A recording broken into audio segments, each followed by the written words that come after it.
جہاں در کھلے تھے طلسمات کے، جہاں در کھلے تھے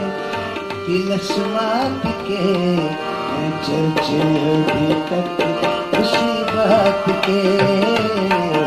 جو دیکھے تھے جادو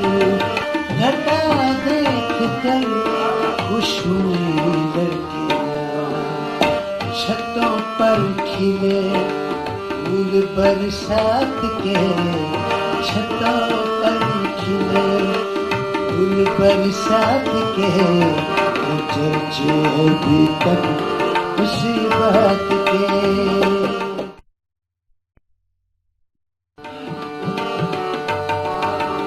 ہوا جب چلی ہڑبڑا کر اڑے،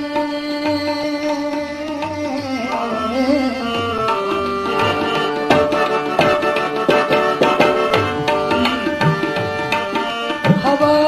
جب چلی ہڑبڑا کر اڑے، پرندے پرانے محلات کے، پرندے پرانے محلات کے، چرچے ابھی تک اسی بات کے، جو دیکھے تھے جادو تیرے ہاتھ کے، چرچے ابھی تک اسی بات کے، چرچے ابھی تک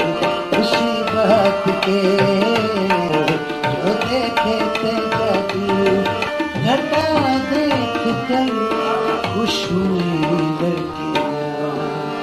چھتوں پر کھلے پھول برسات کے، چھتوں پر کھلے پھول برسات کے، چرچے ابھی تک اسی بات کے۔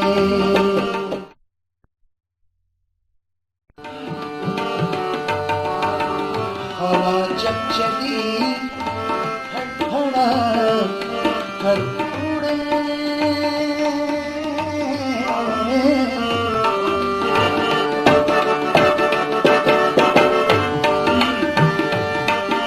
ہوا جب چلی ہڑبڑا کر اڑے، پرندے پرانے محلات کے، پرندے پرانے محلات کے، چرچے ابھی تک اسی بات کے،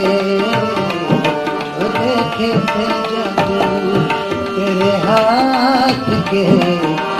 چرچے ابھی تک اسی بات کے۔ خوبصورت آدمی تھے، ویری ہینڈسم مین،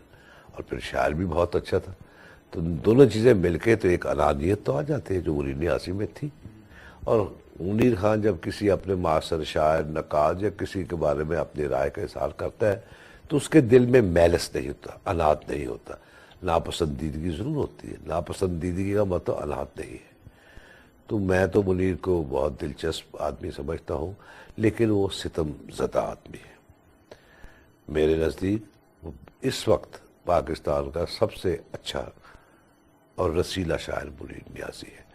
اور وہ درویش اس اعتبار سے ہے کہ آج کے زمانے میں کس کی جرت ہے کہ وہ شاعری کے بل بوتے پہ زندہ رہے۔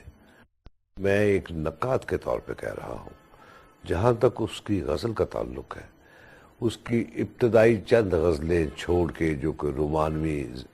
شعراء کے زیر اثر لکھی، اس کے بعد میری رائے میں پاکستان بننے کے بعد غزل کا سب سے اہم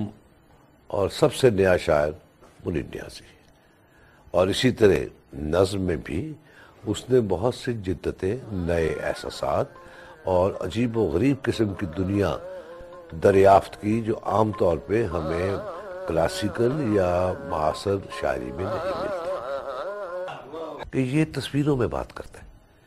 مثلا ایک شخص جو ہے وہ ایک عورت کے حسن کو مثال کے طور بیان کرتا ہے، منیر بیان نہیں کرتا، وہ لفظی تصویر میں وہ عورت آپ کے سامنے لے آئے گا، سو آپ خود دیکھے گا بیان کرنے کے لیے۔ اردو شاعری میں اسے کہتے ہیں امیجسٹک شاعری کا، اگر آپ کہیں کہ موجد اس اعتبار سے کہ اس نے ایک امیج پہ اپنے تجربے کی بنیاد رکھتا ہے۔ کلاسیکل شعراء نے استعمال کیے امیجز، لیکن ایک امیج میں ایک نظم کوئی نہیں بناتا تھا. یہ منیر نیازی نے اس رسم یا اس طریقہ کار کو اردو میں رواج دیا تھا.